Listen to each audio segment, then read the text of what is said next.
Recently, Blizzard have announced that one-button rotation and rotation assist features will soon be coming to retail WoW. These features are designed to improve accessibility and help the players that need it. Well, now it's possible to do exactly the same thing in MoP Classic, and it works for WindWalker Monk. So if for any reason you find it difficult to manage complex rotations, then this is the ideal solution for you, and I'll explain at the end of the video exactly how to go about setting everything up. Before I go about explaining how the sequence works, I want to make a few points clear. This sequence will not perform the optimum rotation, and it won't outperform a skilled player. What it does do is remove the need to monitor many cooldowns and keybinds, meaning that for whatever reason you may be struggling, you can worry less about pressing the right buttons and more on game mechanics, and hopefully enjoy the game more because of it. Let's have a look at the sequence then.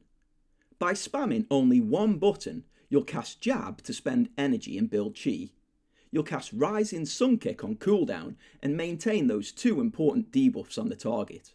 You'll also cast Chi Wave on cooldown, Fists of Fury on cooldown, and Touch of Death as soon as it becomes available.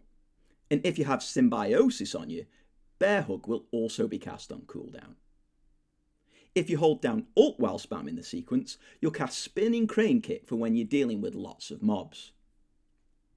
Another cool thing you can do is create a macro called Own Cooldowns and populate it with anything that you want to automate, such as racial traits or tinkers, and these will also be cast by the sequence. So for example, if you wanted Energizing Brew to be cast on cooldown, this is where you'd put it. One of the weak points of this one-button sequence is the opener potential. Ideally, we want to get the Tiger Power buff and the two Rising Sun Kick debuffs onto the target as soon as possible, and with the sequence, it can sometimes take too long. So to get the very best opener possible, I use this macro. Just spam this until your two debuffs appear on the target, and then start spamming the one-button sequence.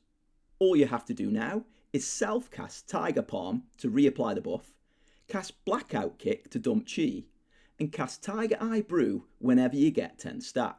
Now you want to make sure that you're managing Tiger Eye Brew efficiently. If you have a big fight coming up, then you can delay using it a while so that you have plenty of stacks to work with. And I use this macro to fire it off. This will make sure that I don't accidentally cast it twice, and it will also use my Energizing Brew if it's available.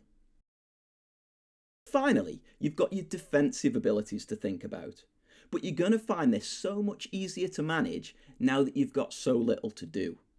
To make it even easier, I use weak aura prompts to alert me of exactly when to cast my abilities so I never miss an important cooldown or proc. I'm always in the right stance, I've always got the correct buffs, and I never miss a defensive spell. And if you've been keeping an eye on the DPS meter, you notice that the DPS isn't half bad. If you want to try this out for yourself, then the first thing you're going to need to do is join my Discord. Now I've spammed the link in the description so you can't miss it. Just go to the GSE Sequences channel in the MoP category and you'll find everything that you need. Once you've found the right class and spec, go all the way to the top of the page and watch this video guide first, as it explains exactly what you need to do. And finally, please consider supporting my work through a Discord membership. As a member, you'll receive the officer role in Discord and get access to all pre-release sequences, videos, macros and weak auras. And you'll also be able to get help and assistance from me should you ever need it. So go on, sign up now, you won't regret it.